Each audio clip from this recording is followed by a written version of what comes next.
भारतीय किसान संघ एक बार फिर सरकार को घेरने के लिए तैयार है। संघ की दिल्ली हरियाणा के सेवा साधन केंद्र में संपन्न हुई बैठक में यह निर्णय लिया गया। यह बैठक 7 और 8 अगस्त को हुई थी, जिसमें 36 प्रांतों के अध्यक्ष, महामंत्री, संगठन मंत्री और कोषाध्यक्षों ने भाग लिया था, जिसमें निर्णय लिया गया कि सरकार द्वारा उनकी लंबित मांगों पर अभी तक कोई निर्णय नहीं लिया गया है। इसीलिए 8 सितंबर को देश भर के जिला केंद्रों पर एक दिवसीय धरने के साथ भारतीय किसान संघ देशव्यापी आंदोलन करेगा, जिसमें लागत के आधार पर लाभकारी मूल्य देना जैसे कई मुद्दे शामिल हैं। कि पिछले महीने की 7-8 अगस्त को दिल्ली हरियाणा की सीमा पर सेवा साधना केंद्र झिंझोली में अखिल भारतीय बैठक संपन्न हुई। उस बैठक में देश भर के 36 प्रांतों के अध्यक्ष, महामंत्री, संगठन मंत्री ये सब आए हुए थे। कोविड नियमों का पालन करते हुए 2 दिन तक विचार मंथन के बाद ये निर्णय हुआ कि देश के किसानों को अपनी उपज का उचित मूल्य नहीं मिल पा रहा है, इसलिए किसान गरीबी के साथ साथ कर्जदार होता जा रहा तेजी के साथ में। सरकार वैसे अनेक प्रयत्न कर रही है, सरकार तात्कालिक सहायता भी देती है, और तात्कालिक सहायता के बावजूद भी किसान दिन पे दिन गरीब होता जा रहा है। अब किसान अकेला नहीं तो अब अपने परिवार के साथ आत्महत्या करने की ओर अग्रसर है। देश में बैठे राजनेता या शासन के कर्मचारी इस बात का अनुमान लगाना उनके लिए मुश्किल है।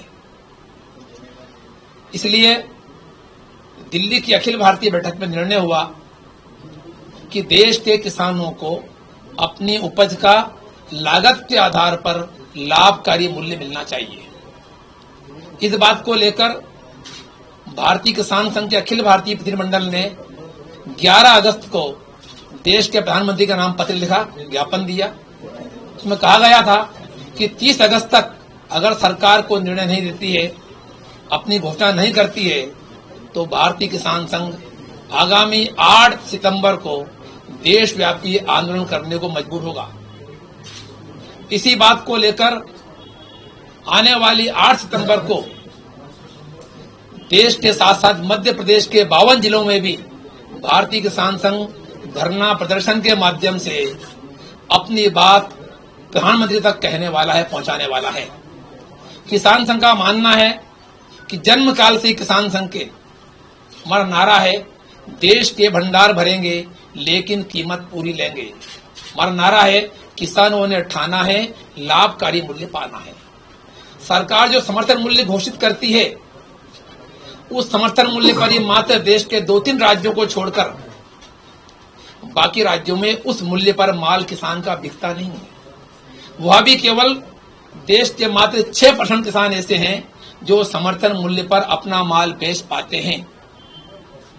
बाकी किसान तो अपने माल को बेचने के लिए मंडी और मंडी के बाहर या सरकारी गोदामों पर बेचने के लिए मारा फिरता है। यह समर्थन मूल्य सरकार घोषित करती है, यह भी किसानों के लिए अभी लाभ का नहीं है। हम देखते हैं जैसे पंजाब के अंदर गेहूं पैदा होता है, वहां बिजली फ्री है, पानी फ्री है। वही गेहूं राजस्थान में पैदा होता है, उसकी लागत बढ़ जाती है। एक प्रांत में लागत कितनी ऊंची है, लागत कम, एक प्रांत में बहुत लागत कम है। फिर समर्थन मूल्य कैसे निकाला गया, इसके आंकड़े क्या है, निकालने का तरीका क्या है?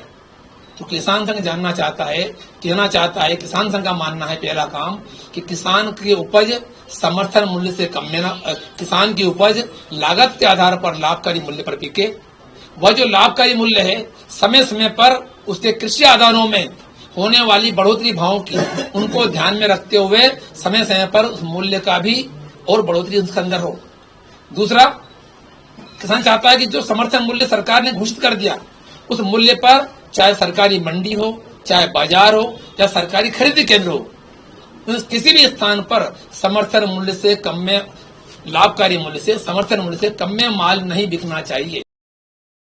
भोपाल से EMS टीवी के लिए वीडियो जर्नलिस्ट देवेंद्र माली के साथ हेमंत माली की रिपोर्ट।